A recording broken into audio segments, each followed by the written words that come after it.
Potokea hayo yaliyosikika. Yes. Mama yake mzazi alikutafuta, akanitafuta, akaniomba niongee naye kujua ni nini kilichomtokea. Lakini pia mama yake mzazi akaniomba niongee naye baada ya kujua, yani nitakapokuwa nimeongea naye basi nijaribu hata kuomba naye. Ukiacha hapo sasa, mdogo wake akanipigia simu akaniambia hali wanayopitia katika familia na nini na nini, na ukumbuke wote wanakuja kwangu kwa sababu mimi baraka ni kama ilipitia kwako.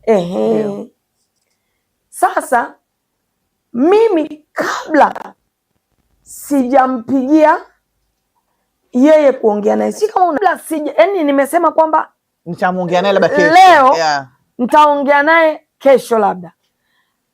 Mdogo mtu sijui kulitokea nini, akampigia simu dada yake akamwambia Upendo anataka kuongea na wewe. Sasa akanipigia simu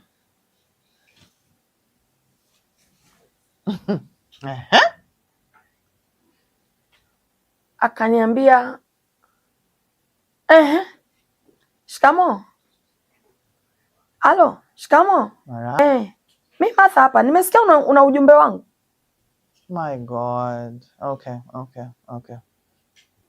Nimesikia una ujumbe wangu, unataka kuongea sio na mimi, sio unataka kuongea na mimi. Nakusikiliza. Mwambia nitaka kuongea na wewe kweli.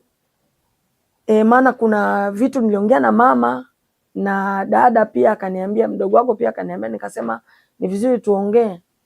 Akaniambia hivi, wewe unataka kuniambia nini? Oh my God. Mama yangu mwenyewe hawezi kuniambia kitu. Mama yangu mwenyewe, wazazi wangu mwenyewe wamenishindwa. Wewe utaniambia nini wewe? Maanake hivi ninavyokuambia ndio alivyokuwa ananifokea hapo, ni kwenye simu. Kwenye simu. Ananifokea.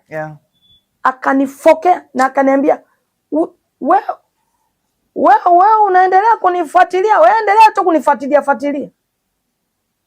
Sio kama unaelewa. Waliokuwepo pale kanisani ndio wanaelewa ninachokisema. Maana wewe ukuwepo. Ila ilikuwa ni kanisani. Sawa. Wewe endelea tu kunifuatilia wewe. Utanijua mimi ni nani? Nitakupoteza wewe. Unijui wewe. Lakini kwa kifupi nilipata kichambo kilichotakata.